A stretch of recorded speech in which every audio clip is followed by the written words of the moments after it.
I'll quickly give an intro to the webinar today. I'm Chandramouli. For those of you who do not know me, I run this organization called Take Help Life Enhancement Solutions, and we are basically a wellness company, a holistic employee wellness company, and also we are basically into psychological counseling, and we also provide general wellness solutions using other therapies like naturotherapy and other such things. But primarily, we are a psychological counseling company, and we have aggregated over 100 psychologists on our website, Take Help. Takehelp.in is our website, and primarily right now we are focused on providing wellness solutions for corporates. I will also, at the end of the session, leave my contact number and email ID in the comment section. So coming to this webinar has been organized in these challenging times, very tough times. Probably the first time our generation is going through such a kind of complicated situation, and organizations are now grappling with what to do. Right now, of course, what they are doing, they to some extent know what to do in the pandemic itself, but the aftermath is what is really daunting, and people are wondering as to what is basically going to be unraveling in this situation. And while we are getting prepared in our own ways, I think the most important way is to keep our body and mind prepared for this, because end of the day, the starting point for our life is our body and the mind. And we are today going to be essentially focusing on the mind part of it, the psychological part of it. And we have got two of the best people in the business to be talking about this. And I would request Chandani Srinivasan madam to please stop sharing her screen, because it's sort of disturbing the rest of the group. Chandani Srinivasan madam, I would request you to please stop sharing your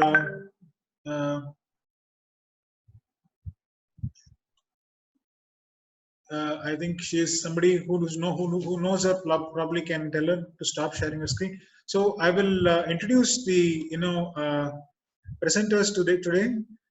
First being Dr. Debanjan, who is right now a resident senior psychiatrist in NIMHANS. He has completed his post-graduation MD in psychiatry from NIMHANS itself, and subsequently did his postdoctoral DM in geriatric psychiatry from the same institute. He is actively engaged in psychiatric training, counseling, supervision, and research. He is a recipient of several awards, including the ICMR Young Scientist Award, the Gandhi Memorial Award, and even the IPS Murugappan Award. He has been attached with the geriatric unit of NIMHANS for over 3 years now, and specializes in aging and old age related mental health problems like dementia, depression, etc. His research interests include old age psychiatry, corporate psychology, which most of you probably are from that area. He's expert in that. So medical misinformation, culture, and psychotherapy are his areas of research. He's a regular columnist in several dailies and has various publications. He's also spoken in several international forums on all these subjects. And the next, the other, panelists that we have, is Dr. Munavri Padmanabhan. She has over 30 years of diverse experience in the people's function and IT service and manufacturing industries. And she has held key director level positions in several organizations, apart from her role as a consultant, coach, and counselor. I think her presence is very valid today, because she basically brings the combination of psychology and a very long experience, in-depth experience in the field of HR. So this combination could be useful for a lot of people, especially I think a lot of HR people who have come along here. So she applies her knowledge gained through various certifications in coaching, core transformation, neuro-linguistic programming, and behavioral studies, clubbed with her skills to develop, mentor, and coach talents, and train individuals from various streams of expertise to attain happiness through excellence. So over to the panelists. I think first Dr. Munavri will take over, and Munwari will take over, and then after that Dr. Banerjee will take over. So how we will do it is we'll do the entire program, which will go on for about half an hour, 45 minutes. Thereafter, I will unmute people for facilitating a Q&A. So that's how we'll go about. Over to you, Dr. Munwari and Dr. Debanjan. We'll start with Dr. Munwari. Chandra, thank you very much. So let me start sharing the screen with you. Sure.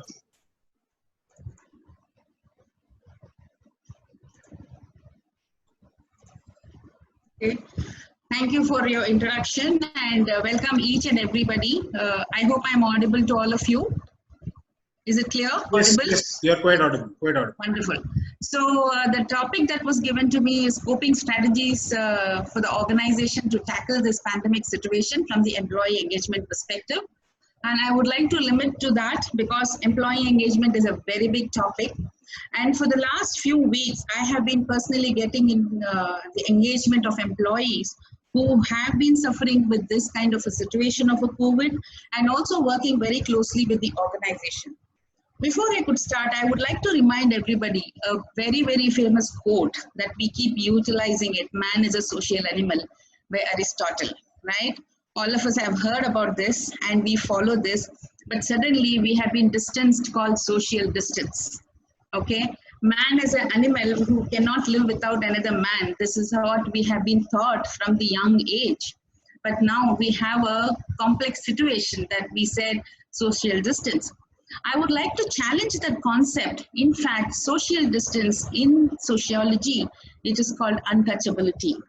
What is the exact meaning is physical distance. And if the government and the global, if they can change this concept of social distance to physical distance, I think that would make a lot of difference. And I want this fundamental basic concept to be clearly specified in each one of your mind, saying it is not the social distance, it is actually the physical distance that the government in India as well as globally that people are talking about.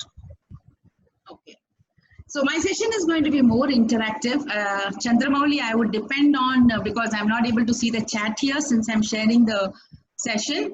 So I just want you to reply on the chat. What is more frightening than the pandemic that we are talking about to people? If you can reply, and Chandramouli, can you just tell me what are the replies that you're getting? Sure. Yeah. If you can quickly chat, just tell me what is more frightening than pandemic. But if you think only pandemic is frightening, you can say that yes. I think the doctor has asked all the participants a question. Basically, the question is, what do you feel is the most frightening aspect, more frightening than the pandemic itself? Dr. Munwari, I think I'll be the first person to reply to that. It's aftermath. What follows it? Okay. I think Ms. Priyanka Venkatraman has said, rather Ms. Bhuma Krishna said, it's the days ahead, the consequences of the pandemic, which is more scary. Ms. Priyanka Venkatraman says, returning to normalcy afterwards and for some domestic abuse. Okay. Mr. John Kurian says, fear of the unknown. Okay. And again, Mr. Johnny K. Joseph says, creation of a new normal. I think fundamentally what is coming out is the fear of the unknown. Wonderful. I think I am there with the right friends. Also said fear. Thank you. With that we can, Chandra, we can stop with that. Sure. See, the most important, which you need to know is what is more frightening than any pandemic is infodemic. Information overloaded in our WhatsApp, in our various sites, everywhere. Wrong information, right information, fake information. I don't know, so much of overload, which is causing a fear psychosis in every employee. From the employee engagement perspective, I have very eminent personalities here. I know Johnny Joseph. I know many people here who are seated here, and they would agree with me that fear psychosis is the most important psychosis which is happening in the employees because of the fear of unknown, fear of the threat of unknown. What do you mean by fear of unknown? What is the threat of unknown in the employees from my experience for the last few weeks, which we have been tackling with various organizations?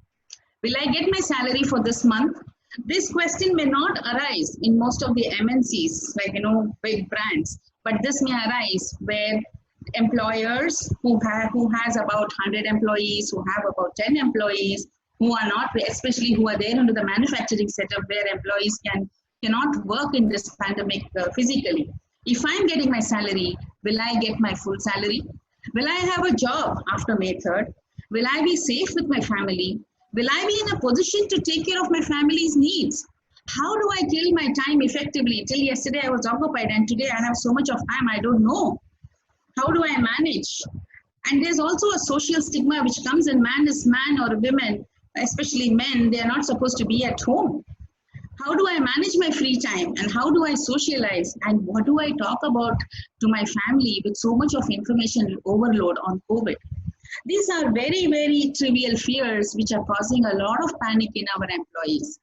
I would like to read this. I want you all to read this. Can you remove this? Can you see the entire screen, guys?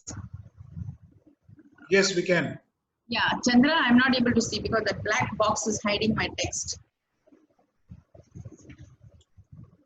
What black box? Now is it fine? Deep Kishore Tyagi has entered the waiting room for this meeting. Sorry? Okay, fine, don't worry. So the main thing, it is the unknown threat. Okay, these are some of the fears which are expressed by our employees in various organizations. The way that it is being portrayed is connecting with the fear center in our brain, our underlying fears. Nobody wants to feel to be under threat of death. This is a very real, this verbatim sentences that I'm giving in you. The media, the television news brings it right into our living rooms so that we feel very close to home, even if it is not. It is a frightening experience.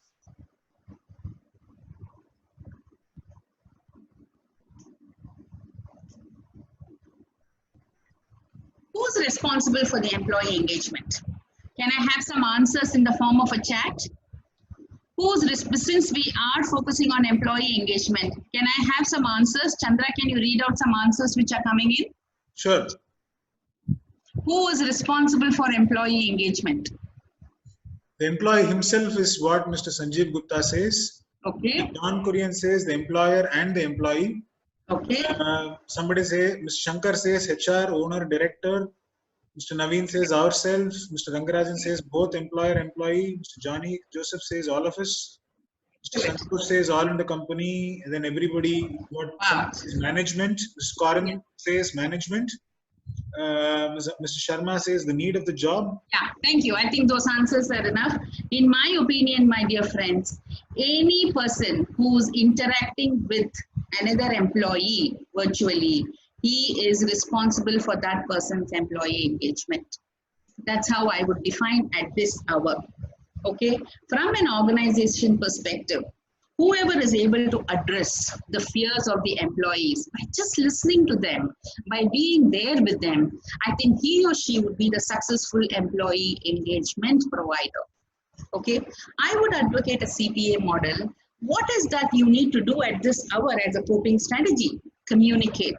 When I say communicate, I'm not talking about the information overload which is available on the webs. Communicate your strategy as an employer. Communicate as a HR person. It should be excessive, it should be overtly, it should be a consistent. When I talk about WWWH, it is what are you going to communicate, who's going to communicate, and when is it going to communicate, as well as how are you going to communicate. When I talk about communicate, most of the organizations in Bengaluru, at least, whom I have personally been and working with them, they have communicated very clearly to their employees saying, I am there with you, not to worry. It can be a strategy that the organization has defined. Okay, today I'm focusing on production. Today I'm focusing on this. This is what we would do at this hour, and we are here to listen to you. So the managing director talks to the immediate leadership team, and the leadership team takes it to the other teams, and that's how the communication should move. And the communication strategy is a very successful strategy because, as I told you, man is a social animal, and here people need to listen to you, that you are with them. That's a wonderful strategy which can keep people together. And second is be proactive in communication or being in touch with each other. We have a lot of HR people in this group, I suppose.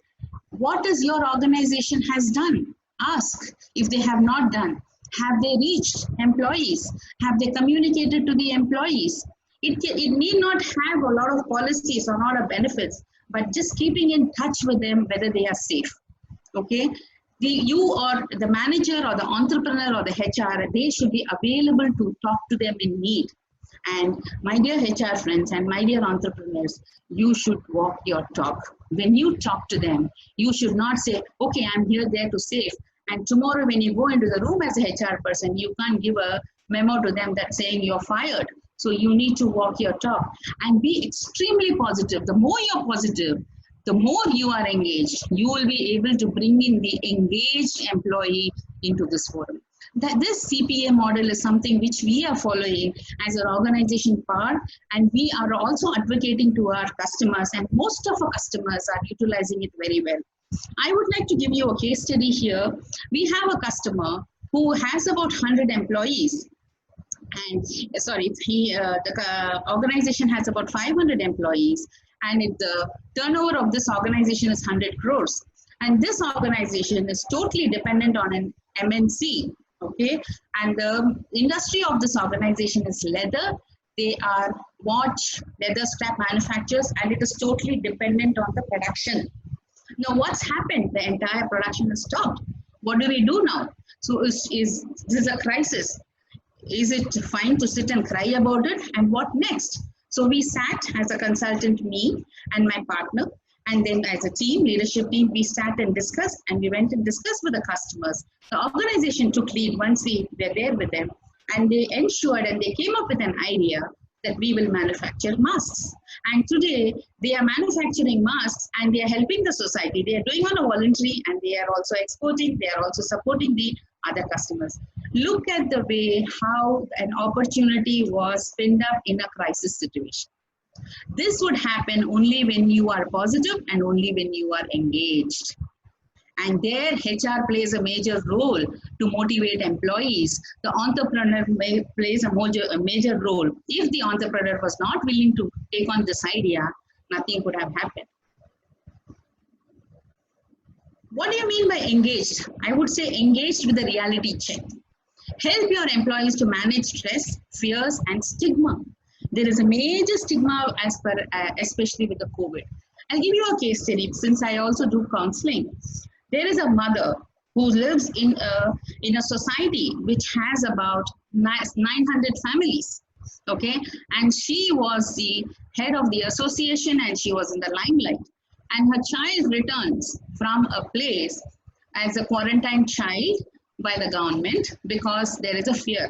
The next day, the mother became the most hated person in the society because of the stigma. So these are it may be trivial to people, but this carries a lot of mental health pressures and a lot of psychological pressures. What are we doing about it? We are educated. Are we there with the society as an educated person rather than living into the old school of thoughts with the stigma? What is your additional support to your employees, telling them, yes, this is what you need to do, rather than sitting and crying about the stigma? Okay?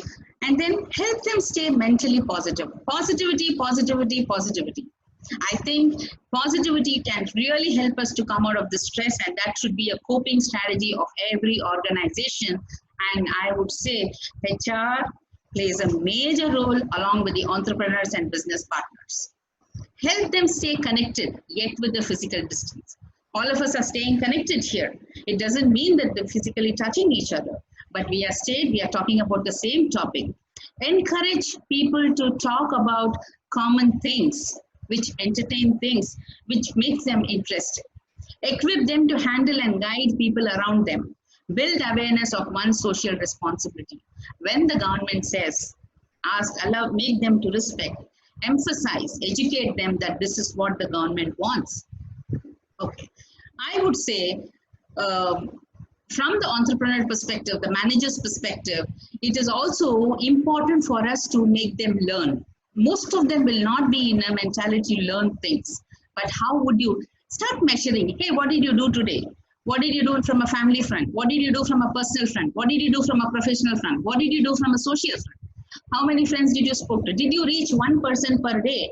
Did you speak to one person? Start putting some measures from the HR point of view, from the entrepreneur point of view. Because as I told you, the more you're in touch with the organization, the more your employees would be engaged. I'm specifically going to talk if you're an entrepreneur, manager, or as well as HR person in line with the global policies. Please understand, it is your responsibility to protect your staff from the chronic stress and poor mental health. You don't have to sit and counsel them, but ensure that they are doing a job which is planned by you. Okay, regularly and supportively monitor your staff for their well-being, physical as well as mental.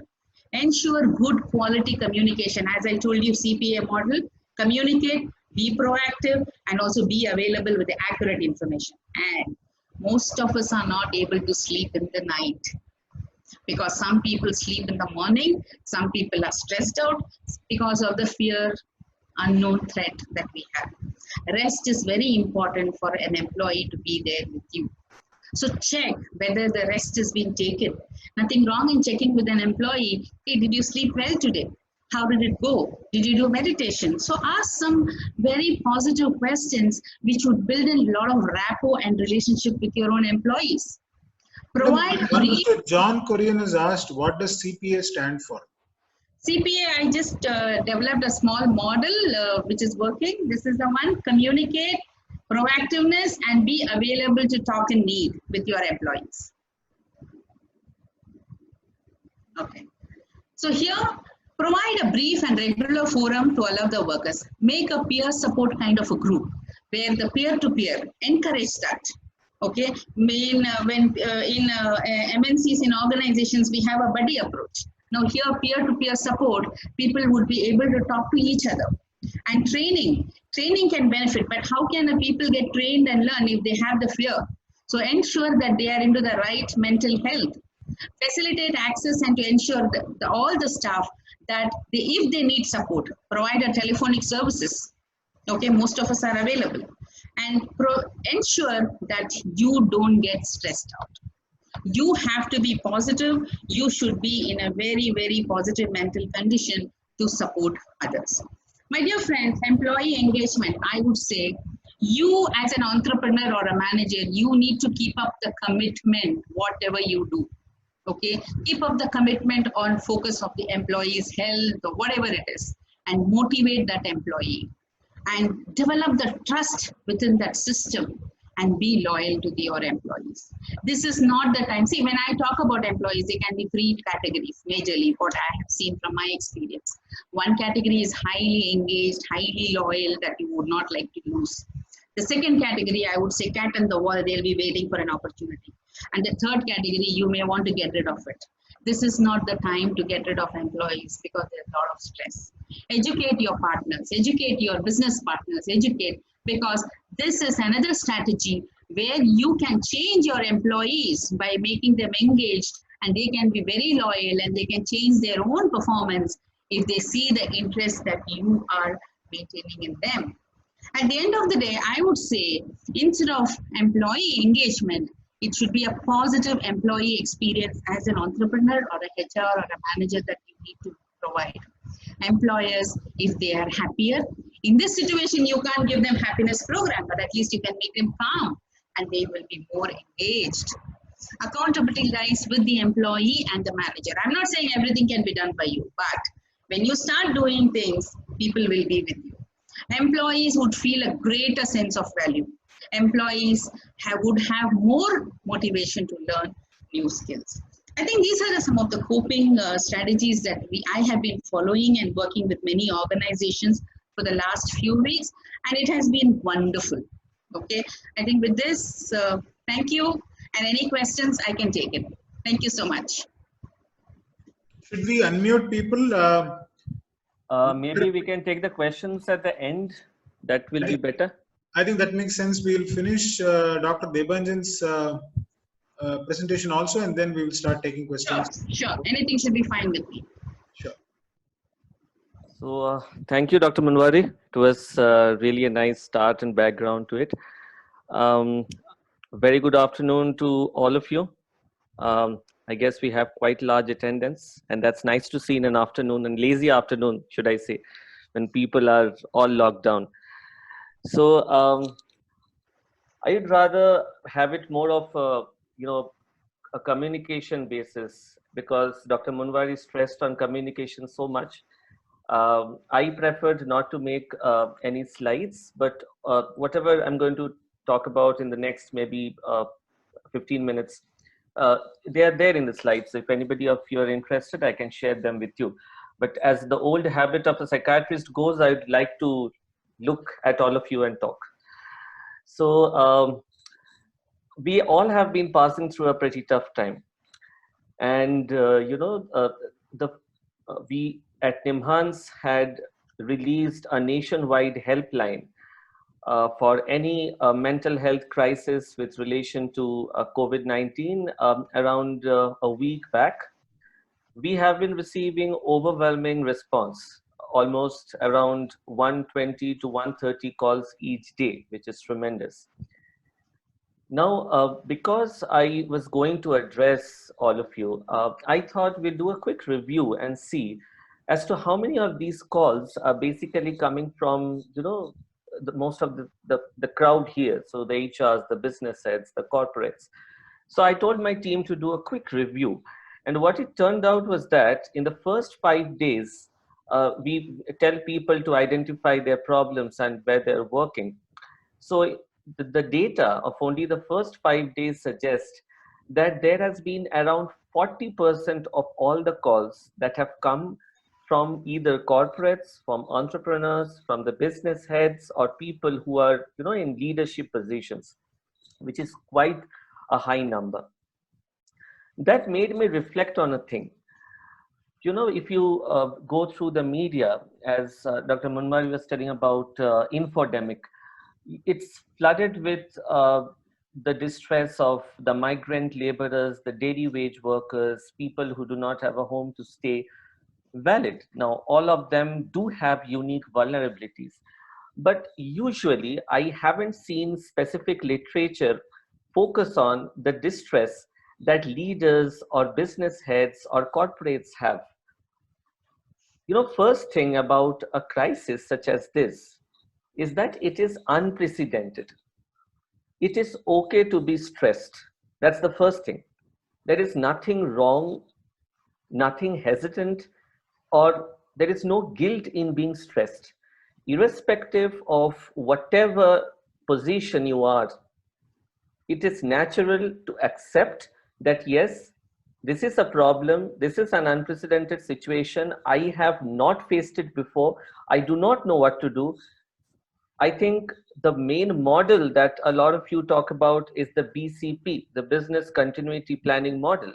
I think you guys will be better, much better in terms of the economic and the policy angle of that. But based on corporate psychology, I don't think there is any BCP model which will really prepare you today for the crisis that has been going on for the last 3 months in the world. Now, having said that, I can recall one of the first calls that I personally got from one of my clients who called me. He heads an organization which has roughly around 550 employees. And he had to, under dire circumstances, cut down, it was really an economic pressure, and it was a Bangalore-based firm. So he had to cut down the jobs of almost 50 of them over the last 1 month because it was going through a very, very bad phase. Now he called because he was receiving a lot of responses himself, being, that how could you do this to us? And that's the natural question you ask your immediate up your hierarchy, that, you are responsible for my safety, so why did you put me out of job? He called me telling, and I still remember verbatim what he told me, is that, doctor, I never thought before that I will be responsible for so many lives.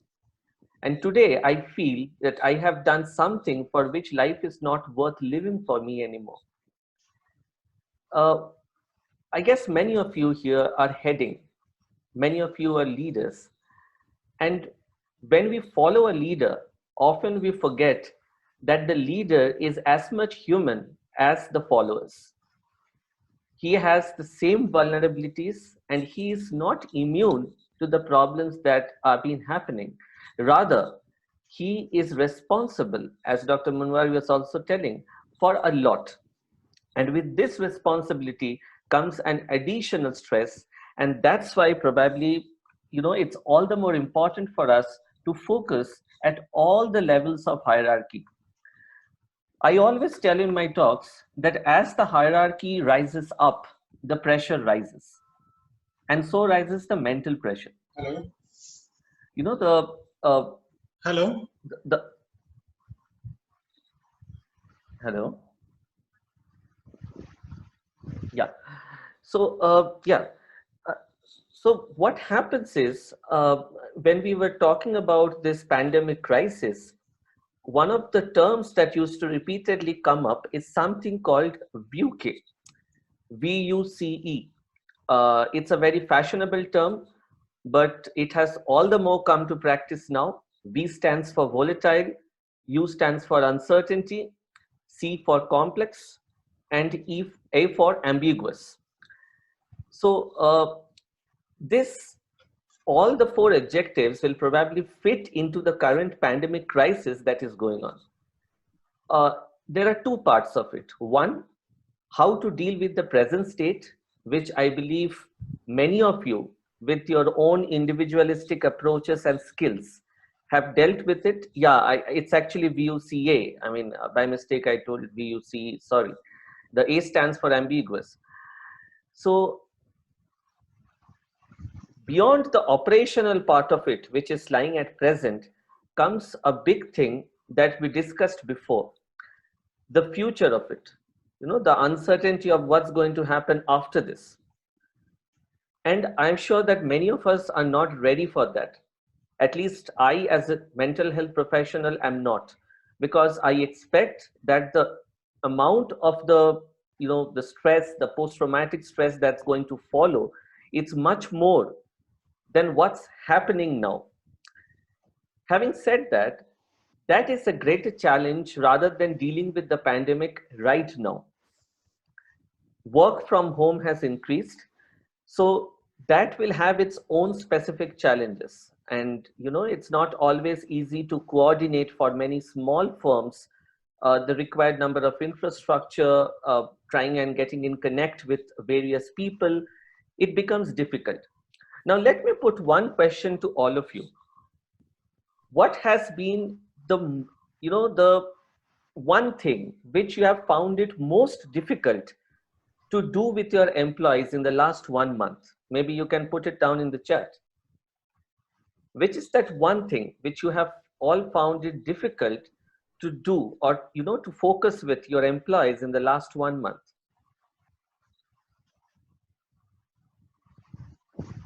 Okay, communicating, staying connected. That's a very, very pertinent thing. Managing finances and pay on time. I think, that's what leads to maximum amount of stress. Share the fear. Yeah, very pertinent. I think Mr. Subhajit Roy has also told how they have communicated with all their employees and customers. They are in a rural, enterprise. Mm-hmm.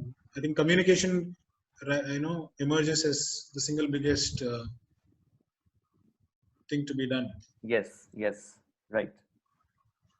Shubhajit, I'll come back to you on that. It's a really an excellent work done. I'll just come back to that. Okay, work allotment, right? Talking positivity. Okay, so the replies that we are getting, it ranges from an emotional connectivity right down to allocating resources. And the very basis of human survival depends on one thing, that is structure. And that is probably lost in the last 2 months. We are used to working in a particular form. And beyond that, there are two aspects to these sorts of crises. One, the cognitive biases that as employers, all of us have. We all have fears. We have our own, the catastrophization of the fears. how things are going to go up, how I am going to manage finances, whether I really need to keep all the employees, whether I need to check all of them, versus it's called a decision paralysis. So many a times the decision that we take might not be for the best either for me or for people who are under me, working under me, or even up the level of hierarchy. In this case, I think crisis management on a day-to-day basis becomes very important. And the first step of that is trying and ensuring, as Shubhajit was mentioning, I keep calling him on a first name basis because he's my batchmate and a very dear friend of mine. So as he was mentioning, taking care of the employees, I think that's very important. Ensuring safety, whether it's work from home or the employees who have to come to the office. Ensuring social distancing, whether sufficient, it can be as simple as having the hand sanitizers at your doorstep when somebody is entering. Ensuring washing of hands, ensuring that the seating is at least 2 meters apart.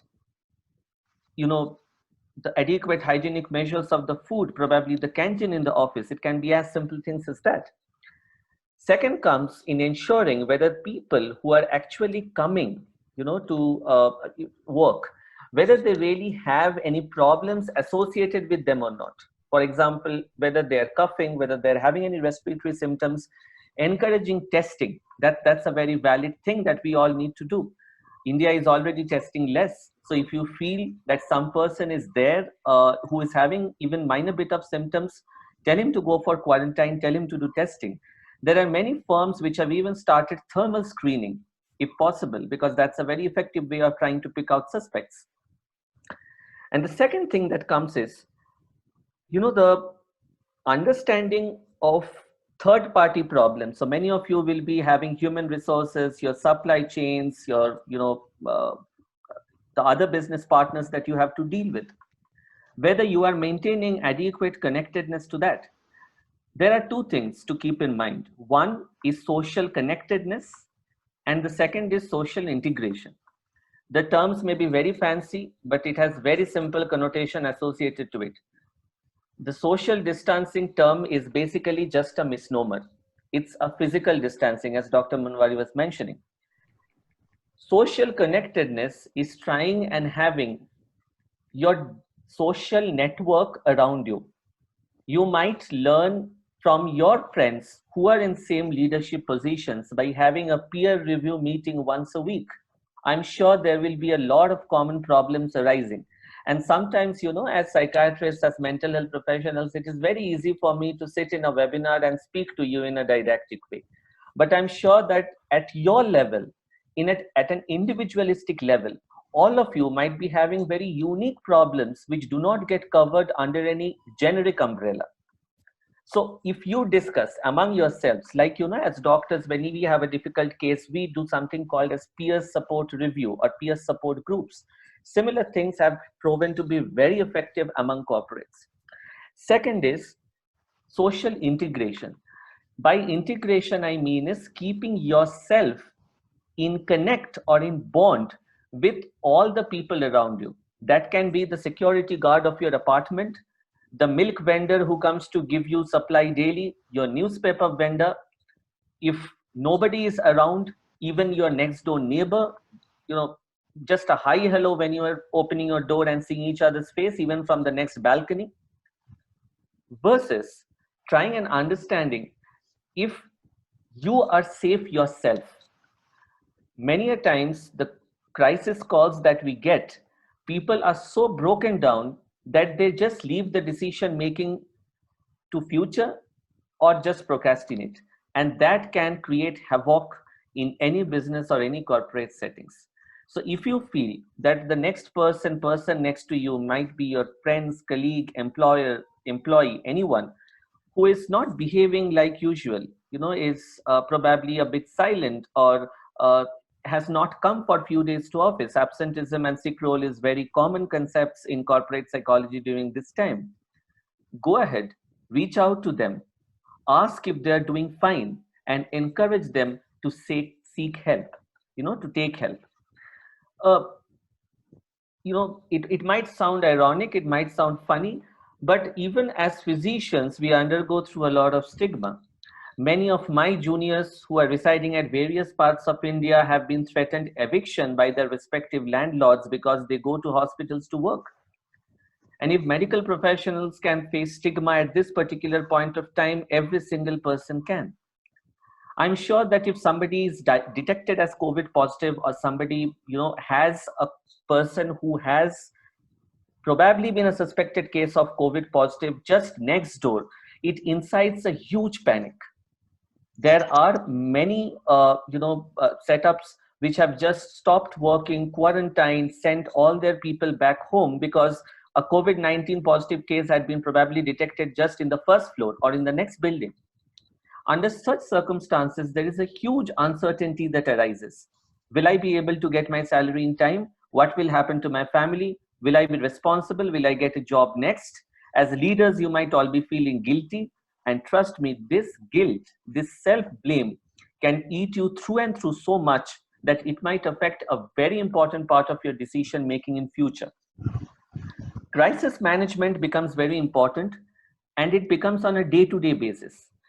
It is important that you stay connected, hold meetings among yourselves to try and see what are the solutions that you can prioritize at the beginning. And the second important thing is, no matter whether a person is working from home or working from, coming to the office, the best way to keep them engaged is by trying to help them learn something new every day. If they have some new skills to learn, it can be an online course, it can be something related to the office work, but that will keep them engaged, because work from home might seem apparently very, very gold laden in the beginning, but it has its own perks. In the absence of structure, you might fail to meet deadlines. You might have very much difficulty in balancing with your personal and professional life, working at odd hours, and with it comes the problem of social media, and that leads to, just taking infodemic a step ahead, a misinfodemic. So it's plethora of misinformation that will further bug you down. And share. I will just add that communicate to the CPA model.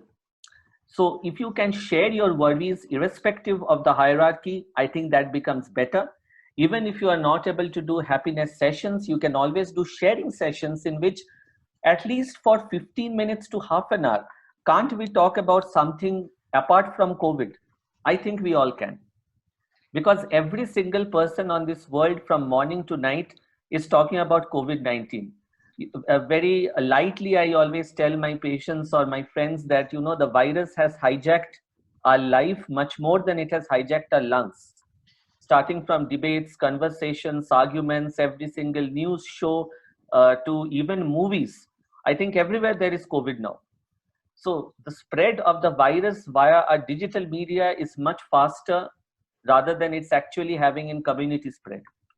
So there should be a time where we are COVID free, at least mentally. That's very important.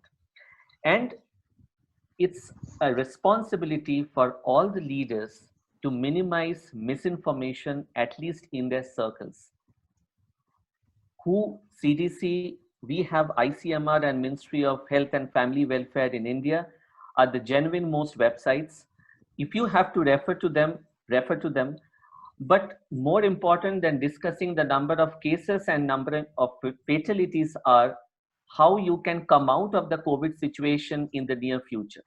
So as you are tracking the number of cases, also make sure that you have something in lines, which probably you are the best people to understand, in a graded fashion of weekly plans based on the situation that is present at the moment. You cannot plan for 1 month later. Trust me, none of us can. When I'm talking to an epidemiologist and virologist friends who are dealing with the virus, they are totally at a loss. I know we see numerous projective graphs, but those are all assumptions. So only case by case basis or industry by industry basis, weekly basis, we can make the planning. And the contingency plans, I'm sure that there are certain things called business contingency plans that are enforced in the BCP plans. Update them, review them, and discuss them with your employees. if you are able to do that regularly at all levels of hierarchy, there is some sense of security. And I guess security is something which is missing in all of us after this pandemic crisis. Communication, to add to it, needs to have three specific criteria. It needs to be systematic, it needs to be transparent, and it needs to be positive. We call it STP, systematic, transparent, and positive communication among all the hierarchical levels. And that leads to two things: security and confidence. And if these two things can be impacted in your employees, I'm sure they will look up to you not only as an employer, but also as a friend, which is probably most important at such times. To end, I'll just remember one of the other calls that I received recently. And he was a person, again, who is running a small scale tourism industry, which is sheltering around 250 employees. And it is almost on the verge of shutting down. So he called me basically to ask that what should be the final decision that he should make. And what he told me was that, you know, today I had a lot of dream when I started this this industry, this plan. I had spoken to multiple people, and I had no idea that such a worse fate can arise. But what I today realize is that the people who are at loss of job are as similar in situation as I am, even though I pay their salaries. So I'll end with this note that none of you are alone in this crisis. I guess, like we are together here today, we all are together on the same platform with the same sailing ship. And it's important that we hold each other's hands if we have to come out of it being more hopeful and resilient. I agree with the doctor. I think the one which keeps us going, we keep ourselves busy and we just keep holding and thinking that we are positive and we can win this over. I think that's the greatest confidence that's the need of the hour in each one of you. Yep. Thanks a lot, Dr. Debanjan and Dr. Munwari. Take Help has made a small initiative. We are providing free corporate counseling to all employees. To all employees of corporates. We are providing this service. It's a free 15-minute counseling session. In the comment section, I have just mentioned a telephone number. 044 is the code, and 35893017. Our counselors are available till 30th of April. This facility is available. For all corporate employees. I would request whoever is a HR person here, I would request them to please make a note of this number and kindly provide it to your employees. They can call. We take up to 100 calls per day, but these are just 15-minute counseling sessions to fundamentally assuage feelings like anxiety and fear or anything related to the pandemic or anything. They're in isolation. So many issues could be there. So we are providing this free counseling. I would request you to please pass on this, this thing to everybody. So I would also, mention my website here. Individuals can go and log in and book their counseling sessions. Over 70 psychologists are available to book calls. And I would also put my mobile number here for any kind of inquiries that you might have. We can do very good corporate wellness programs. So you can make a note of our number and my email ID. And of course, there is Mr. Rakesh Tiwari. I have mentioned the number above. It is 044-3589-3017. This is for your free corporate employee counseling. 3589-3017 with 044 as code. I repeat, 044-3589-3017. And of course, my number is given 98400912474 and our website www.takehelp.in. Yes, that's right. I will write the number again, the free counseling number again. I think because of It's a 04435893017. That's the number, 35893017, and my number is 984009127. For whoever wants to get in touch for any kind of requirement. Can we take some questions? I think there's one good yes, question. now I would be, giving the option of unmuting yourself. I'm not unmuting everybody. I'm giving the option of unmuting yourself and asking questions now. So you could ask questions to the panelists right now. My suggestion is, Chitra, there is a question on chat. Dr. Dave, there is a question, and very good question. The question says, this is Archana, a student of psychology. Her question is, she would like to know what are the normal stumbling stones that any normal person would have to go through as soon as they step out of their house on May 3rd, especially those who have not got out of their house on the last 45 days. What are the remedies they can use to avoid it? We can't hear you. I think that is, that is assuming that you will be able to go out on May 3rd or May 4th. May 4th, rather, it should be. Yeah. So, I think one of the first things are ensuring your safety. That comes first. Because immediately after the lockdown is over in any country, there will be a surge of public movement.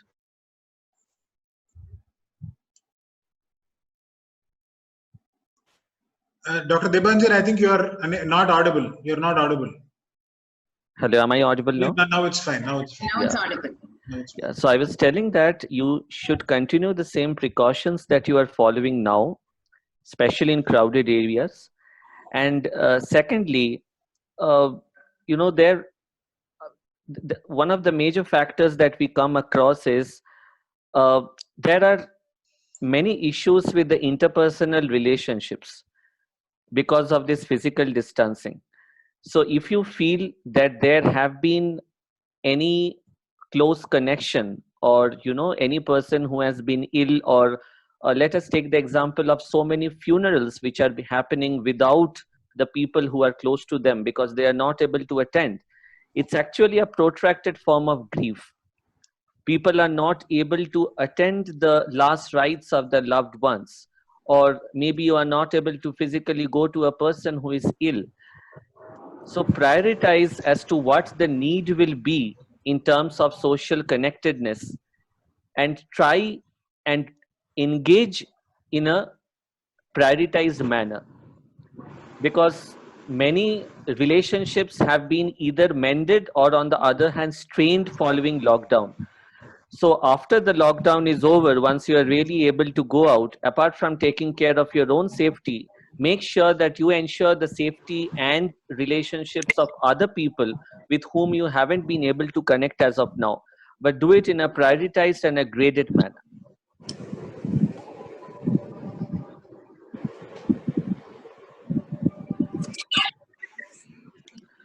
I guess I'll just come back to the point where Mr. Shubhajit had mentioned about how they have made an alternate plan and also helped some migrant workers. I think that's a very, very commendable initiative, and it's also important that irrespective of our positions, if we can come together to help people who are in need of help, that infuses us with positivism, and that gives us more confidence for the better, particularly in these times. I think, Dr. Munwari, there is also a question, what are some of the techniques to cope with anxiety during this issue? Would you like to respond? Yeah. See, the anxiety is more in the parents and older generation as well as the younger generation. The fear brings in a lot of anxiety. The unknown threats brings in a lot of anxiety. The positivity and also whatever techniques that you're using to meditate yourself, the physical exercise and the psychological exercise, saying that you're normal, and affirmations. These are some of the things that I would propagate to the normal people with the minimum anxiety. But if there is anxiety is high where you have not been slept for more number of days, I would suggest you to talk to people, doctors like Debanjan. I'm talking about the people who have anxiety because of COVID fears. I think you just allow it to let it go. The more you allow it to let it go without holding things, the fears especially, I think you can just pass it through. It's not only you, as I told you, anxiety is there in everybody, especially the parents, especially the workers, employees who don't know whether the salary is coming in. But how do you cope up and how would you come out of that anxiety is a challenge that we have to work with. If you keep saying I do have anxiety, what do? It will not work out. Work it out. Go for a normal walk. Be relaxed and eat properly. Immunity building is another exercise that I would advocate to each and every one of us. We need to have a very good immunity. Go for physical exercise. Go for mental exercise. Talk to the people. In my office and the other organizations, we have started advocating that every day you talk to one person. You don't have to know counseling skills, but talk to them. Relationship building, that itself would help you. So the more you talk to people, the lesser would be an anxiety. The more you are open and transparent about your fears to whom you trust and talk to somebody, I think you can come out of I'm talking about a normal anxiety. But if the anxiety is continuing and you're highly depressed and 3 to 4 days, then I think you need a counselor's support. It's very important to take help, and there is no hesitation, no hesitancy to that. If you feel that you are needing help, please approach any one of us. Yes. And we all need it at certain times. We can also use this confinement, this lockdown, to help and rather amend certain relationships. We are having more time to spend with our families, with our loved ones, which was long due. I guess it was due for all of us. So the flip side of it is we can also use it to probably have bit more of a me time, spending time with ourselves, which we have almost forgotten, and staying away from the social media, probably involving more in your work with your family, and rejuvenating you for the post-pandemic situation. I think a very pertinent question has come. I have same question with children and senior citizens, Mr. Chandrasekharan Krishnan. I think it's a very important question, sir, because elderly are especially vulnerable. That's a population that I deal with predominantly, and apart from COVID, they are much more of distress of a different types. So okay, sorry. So this is Archana. Okay, fine. Thanks, Archana, for the question. So many of them call us that they are not having groceries, they are not having their domestic help coming to them, they are isolated. The old gentleman is not well, the wife is not well, they are not able to go outside, as well as they are having increased vulnerability towards the virus itself. So taking care of your seniors are specifically important. And though children are biologically probably a bit more resilient to the virus, they might have their own unique challenges. Imagine a 5-year-old not able to go out, meet his best friend, go to the park, play. It's important to integrate them into your communication. With age-friendly ways, you explain to them as to what is really the situation outside and keep them involved in some sort of family activities. These are times when both children and the elderly can be isolated, even unknowingly. And isolation brings about a lot of loneliness. So the elderly might also not be social media friendly. So they might, receive either wrong information, or they might have other additional challenges. Some of them might have eye problems, hearing problems, gait problems. So keeping them involved in the discussion, helping them maintain the precautions, and involving them in any sort of decision making will also give them the necessary dignity, and that will make them feel inclusive. That's one of the way you can deal with. I think Mr. John Korean has asked for the national counseling number of NIMHANS to be shared. NIMHANS, yes, I'll just share it. Also, I'm sharing my mail ID in case if anybody has any, I'm sure there will be a lot of questions even after this. So please feel free to mail, and I'll put the NIMHANS counseling number in here shortly. People can unmute themselves and ask questions to panelists if they want. Yeah, so this is social connectedness, No, you can be physically distanced, but you can still speak. Social connectedness and getting socially integrated. Yes. Can I ask a question, please? Yes, Yes, please. Yeah, I'm from NLR organization. I am also a mental professional, but I would like advice on how people can organize themselves to work. You know, the office work. A lot of calls I've been getting asking. You know, I'm in a different situation. Like I'm sitting in, you know, in my bedroom. You know, they don't live in probably big apartments. So this is a room I have. So though I have the computer and laptop in front of me, I don't have, you know, the mindset to complete my work. So can you give some tips on how you can change the mindset, how to bring about the mindset to meet deadlines? Yeah, I think one of the things which I mentioned while I was speaking was to have some sort of structure, you know, in your Okay. day. Because, you know, all of us, imagine today if I am just told to sit at home and see patients over teleservice, it Right. becomes difficult because I'm not used to that scenario. Yeah, Also, yeah. I might be having my families, I might be having my own Absolutely. things that are happening. Right. The other thing is automatically your attitude might turn to be a bit of lackluster because you are not having that official pressure to meet your, Right. you know. So I might have my boss coming and telling me, why didn't you do this? I might have my employee coming and asking me certain things. Right.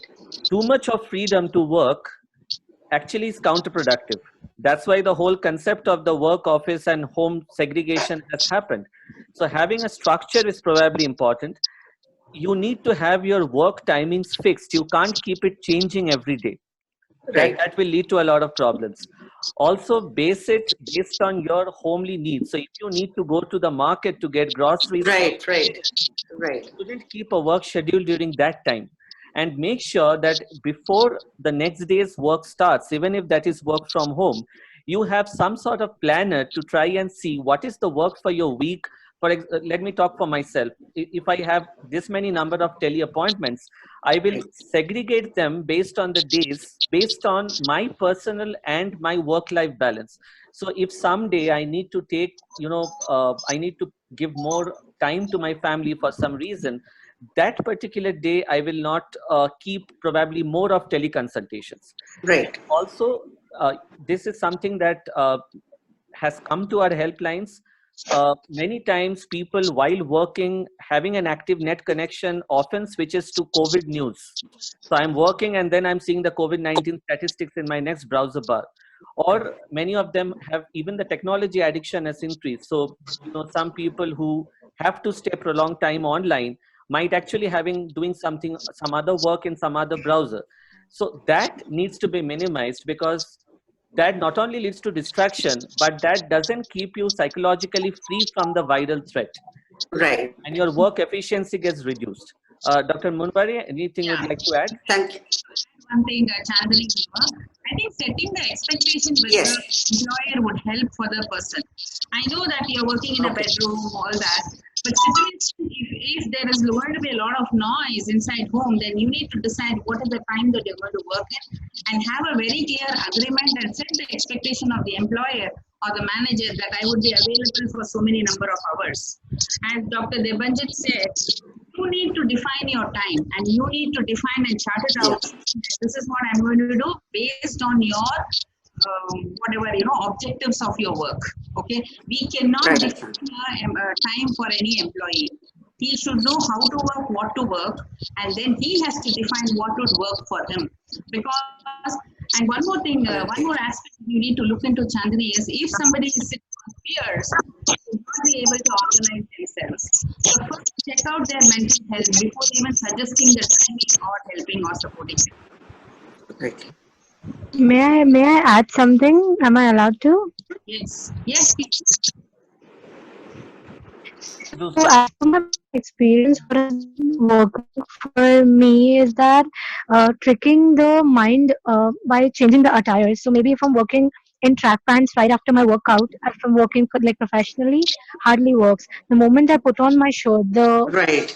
the usual wear to office, that aids me in creating an ambience of work and then setting in the Right. motion. So yeah. No, I Thank you, think it ma'am. is Thank you, very, Shakti.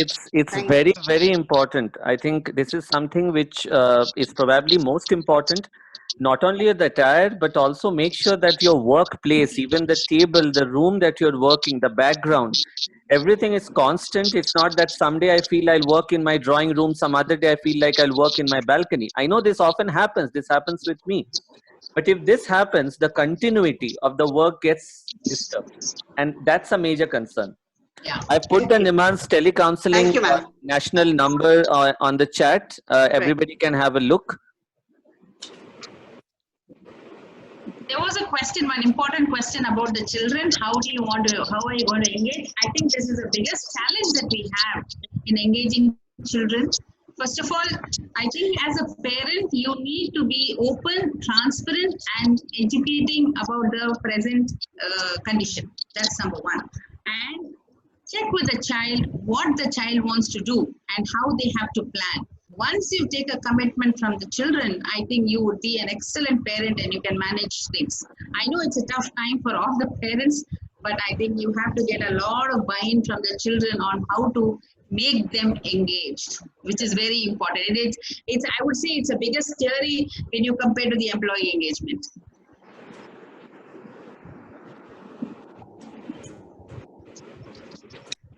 May I ask you a question, ma'am? Yes, go ahead, please. This is Archana.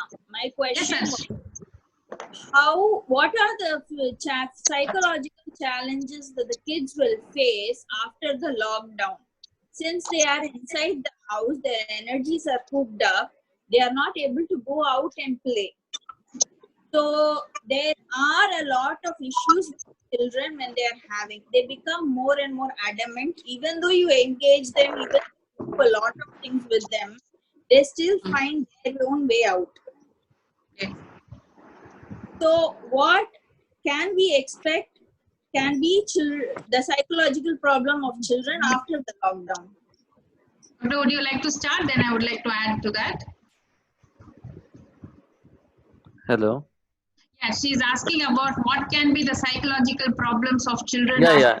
Yes. Yeah. So I think the biggest problem that's going to happen after the lockdown is over is getting back to a normalcy. Let me put it very simply. Children are very behaviorally oriented. So if you keep them without a timetable indoors for a long time, it becomes very difficult for them to go back and start all the way in school or in a usual routine again. Specifically till class 8, 9, it's a major challenge. That's the first thing. The second is, many of us might not acknowledge, but complex stress, that is complex forms of PTSD, post-traumatic stress disorder, might be very subtle, but might continue in certain children who have seen certain aspects of news, who understands that this is, a potent virus and it's a threat to health, and especially who have, they have been isolated, segregated. They are probably staying with one parent, with the other parent staying somewhere else, or they are isolated with grandparents and the parents are not with them, or somebody who is out of touch with their best friends for a long time. That leads to very deep and significant impact on the child's mind, which might not be obviously visible through, on the face, but with his or her behavior, especially after the lockdown ends, the appetite might get reduced. There might be absenteeism in the schools. There might be decreased academic performance out of blues, which you might attribute to some other things. But unfortunately, it is nothing but a subtle stress that is going on in the child's mind, which was either probably unexplained, or probably he or she has formed his own explanatory models for staying in lockdown, which can be significantly harmful to the mind. Dr. Munwari, you can add to this? Yes. I think, as Dr. Debanjan said, the biggest challenge that we may face or we may not face is making children understand that how important it is for them to understand the situation they are going to be in. Okay, even today, I have few cases which have come to me for counseling. Especially my children have become very adamant. My children are shouting. My children are running. Yes. As a parent, it is easy to complain. I'm not saying that you don't have problem. How much of time have you invested in them? How much of communication that you have done to them? Okay, we have today 1 or 2 children at home, whereas our ancestors and our grandmothers, they had so many. It is we want to get rid of the responsibilities and we want to get rid of the accountabilities because we have too many things. I'm sure I have seen in my own experience, the more you spend time with the child, whichever it is, the more the child is there with you. Make the decisions along with your child, make them understand whichever it is. I want to give an example here. There was a child who was shouting continuously for about half an hour. Like, I think just last week, this case had come to me because the child was just dumped up into a room. Okay, why do you have to dump a child into the room? Why can't you allow a child to play? Why can't you take the child to the terrace? Why don't you spend time? No, Okay, it is. It's very fairly natural. As Dr. Munwar you were telling, I think it's very natural for we all forget when we grow up how we were as children. So exactly. if you keep children locked down in a confined place for weeks together, what will they do apart from getting restless? Isn't it natural? It's a normal child behavior. You can't stop that. You have to channelize their energy through Energy. integrative sources. That's our responsibility as elders. And Yes, if we are unable to do that, that will show more on the child's behavior. most of the behaviors of them are learned and you are a role model for them. So if you are an excellent role model for them and they would follow, why are you panicking about the future, that what are the psychological problems would come in the future? Think, be positive and teach them what is the best way to do rather than getting into the panic mode, because we are always being reactive. Why not we be a proactive? It should start with us. Also, sir, ma'am, correct me if I'm wrong. Would it not be wise to incorporate our reading of individual differences or understanding of individual differences into practice while applying all these strategies and tips, be it with children, be it with Yes, ourselves or our yes, employees, maybe? yes, you're right. You are very right. You're very right. Psychology is 100%. very individualistic. So, as Yes, I was mentioning, no one model fits all. There might yes, be some generic guidelines, but it needs to be tailor made for every single individual based on his or her living conditions, environment, and the family situations. Without yes, that, it's not going to work. yes, Also, Dr. Deb, I would just request a minute of yours regarding, like you mentioned about involving the elderly in the decision making. Would you want to brief it with one example? I'm not much clear with that point, but interested in its application. Okay. So, the example that I can give you is consider something very simple. So, I have heard comments like this from my patients' family members that okay papa you are at risk, so please do not go out for the grocery, okay, please stay at home, do not go out, you might catch the infection and you might bring it back home. Instead I think of it's doing a little bit of background noise. People can mute themselves if you don't mind. Yeah. yeah Sorry, I think Dr. I think you need to mute. Can you mute others while they Hello? Yeah, now I think you can. Am I audible now? Yes, you are. You are. Yeah. So what I was telling is that you know many times I have heard my conversations like this, that imagine I have my elderly father and so papa, don't go out today for a walk, just stay limited or just don't go out, it's not safe, you might get an infection and you might bring it back. This told in the very good will of a son might actually represent subtle ageism, which is also a form of stigma, and it is strongly discouraged. Many comments that we do ourselves unknowingly can impact the mind of an elderly, already vulnerable physically. They might also feel emotionally vulnerable. So by decision making, if the decision is like this, that 65-year-old gentleman was always going out to get the groceries from home, and you do not want him to go out, he could meet one or two of his friends, and probably he has a hearing impairment, something which is a very common scenario. Instead of simply dictating terms to him, why not sit with him, explain to him in simple, clear language without jargon, technical terms as to what the risk that is associated with him going out due to COVID, and then try and tell him, okay, papa, can you please try and see if for few days I can go out instead of you, the friends whom you are meeting, I will arrange for you to talk to them over phone or probably through WhatsApp video call. That's what I've been meaning. Don't dictate terms to them, neither to children nor to elderly. Would you like if anyone dictated terms to you? I wouldn't like myself. And that goes on to the leaders and the corporates also. I know that many times there are guidelines or SOPs to be followed as employees, but rather than that, it's better if now we engage and discuss about a guideline rather than imposing it at any level of hierarchy. That answers your point, right? I think Dr. Momita Das has told that for children, spending time communicating, channelizing, being a role model, being positive. Okay, so those are a lot good points and all of them can be incorporated. Thanks, Momita. I think the other thing that can be added is integrating them in your daily routine. I have examples when the family consists of only 3 people, very small family, the parents and the child.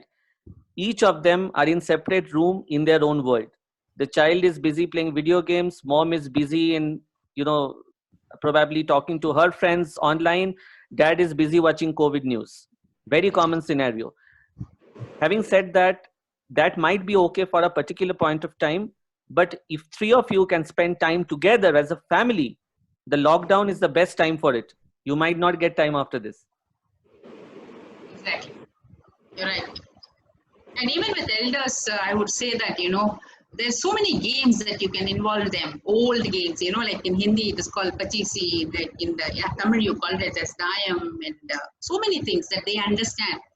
Understand their language. Understand and be with them. I think they have a lot of fears. You know what the fears that they have, the people that whom I have counseled, they have a lot of fears about their children, more about their lives. They pray every day that their children have to be fine. Listen to them and talk to them and spend more time. I'm talking with you so much of authenticity because I have a person at home who's 85 years old. And I understand the psyche of where she comes from. They are so lovable and they can give, but sometimes they don't know to communicate. The moment you go down to their level, they are like children and they are the best friends that you can have. I think Shubhajit, so he deals with, he has founded an organization which basically deals with educating children in English. And I request Shubhajit, can you share your insights as to what difficulties have you been facing with children related to this aspect during the lockdown? I think it will be a very valuable insight for all of us. Doctor, I have a meeting at about 5:30. Can I just move? Okay. Will that be okay? But, any final comments, Any insights? final questions to me? Because I would like to move. I have a session at 5:30.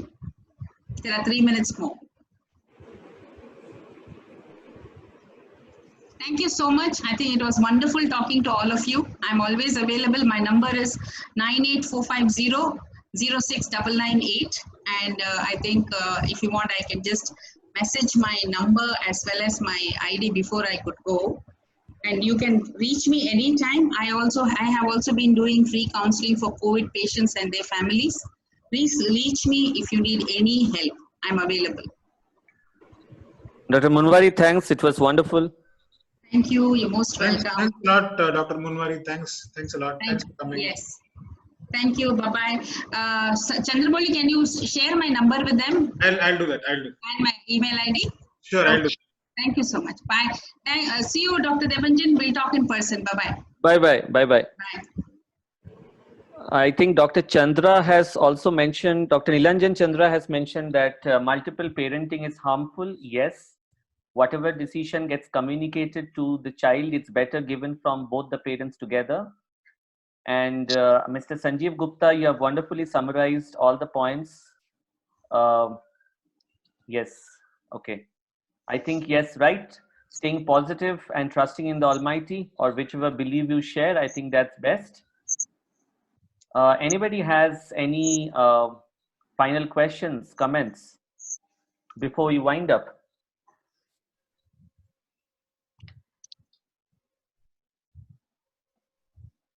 Yeah, hi Devanjan. Yeah, this is Shobhajit. Subhajit, hi. Yeah, hi. So Firstly, thanks for joining. Thanks for taking the time to join. yes, thank you so much for this, Yeah. session. Maybe you can So introduce yourself to everyone. yes, so I am Shubhajit.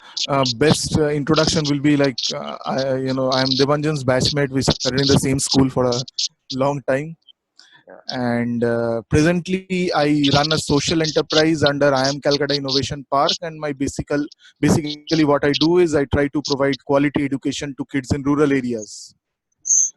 And yes, so what happened was, as soon as this pandemic was declared, the first and foremost thing that we had done was we shut down all our centers even before the lockdown was declared. And next thing that we had done was we started working from home.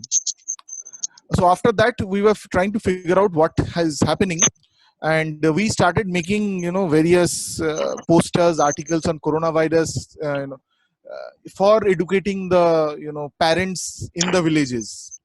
And after that we started calling the parents. We wanted to find out what is happening to them, because they are the ones who are so affected. Like they are not that updated with Facebook, not even with the TV. They are not even aware of what is happening. So for them, lockdown and all these things is very, very irrelevant, and it is just thrusted upon them. So what we tried calling each and every one of them, and we tried to understand what problems they are having.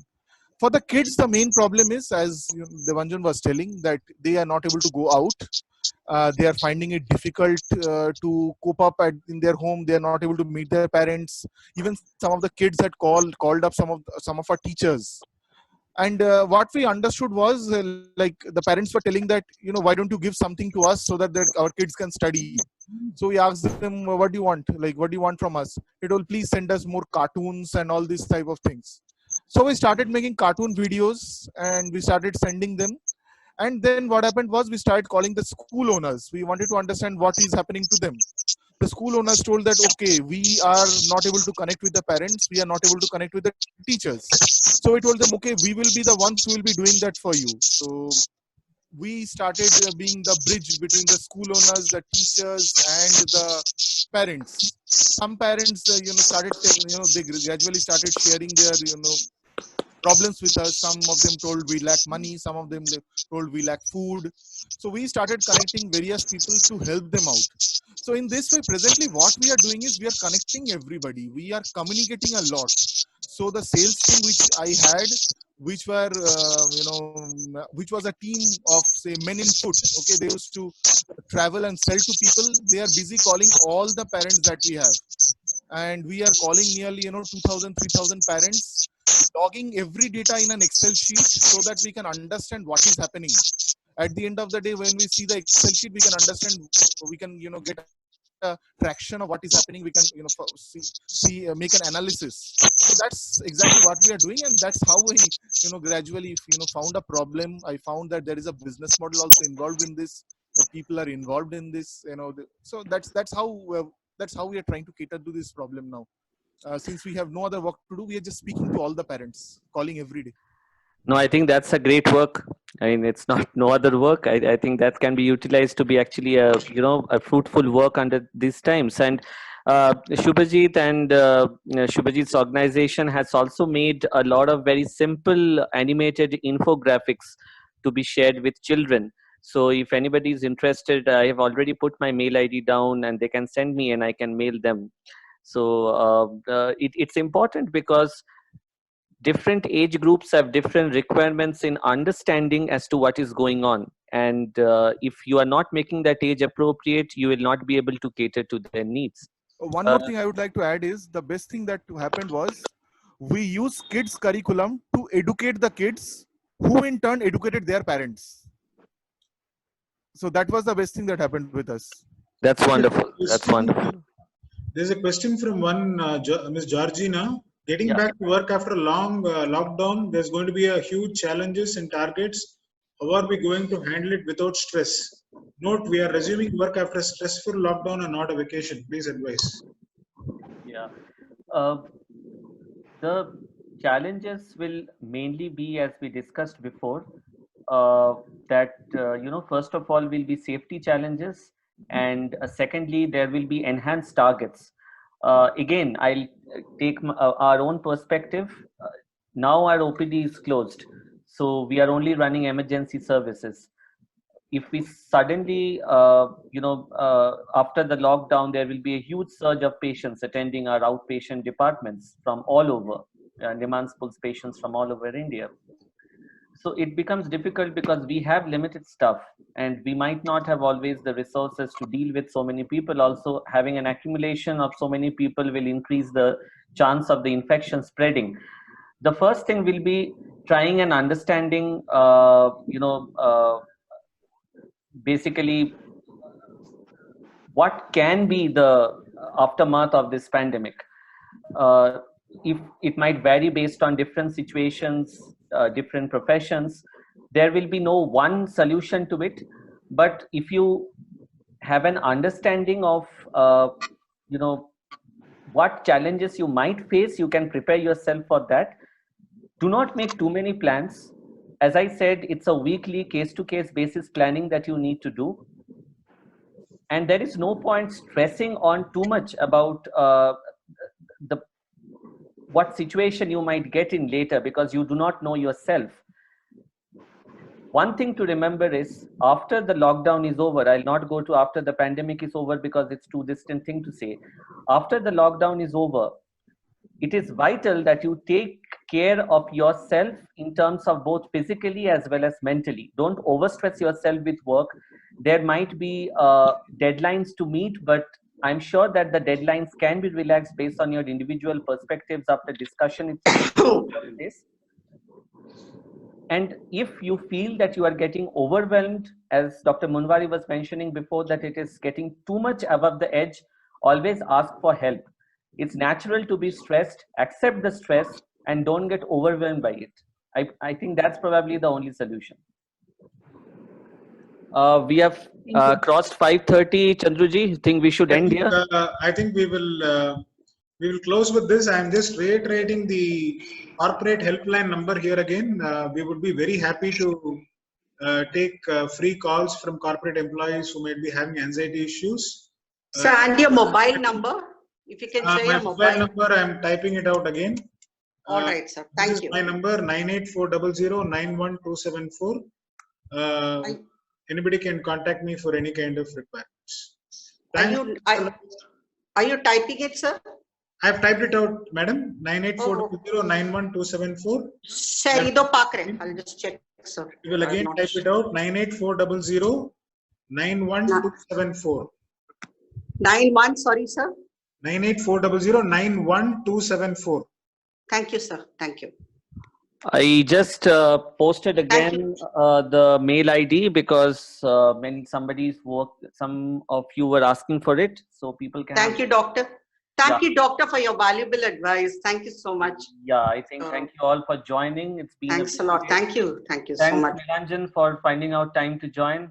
Dr. Nilanjan Chandra is also my batchmate during my MBBS days and a consultant psychiatrist in Kolkata right now. I know all of you were busy helping people out, but thanks for making the time. Thank you, Devanjan. Thank you, doctor. Thank you. Beautifully done.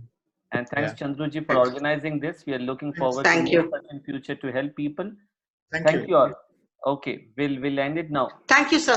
Thanks. Take care, all of you. Stay safe. Thanks a lot, Dr. Banerjee. Thanks, everybody, for coming in. Thank you very much. Thank you, sir. Thank you. Thank you, sir. Bye. Thank you.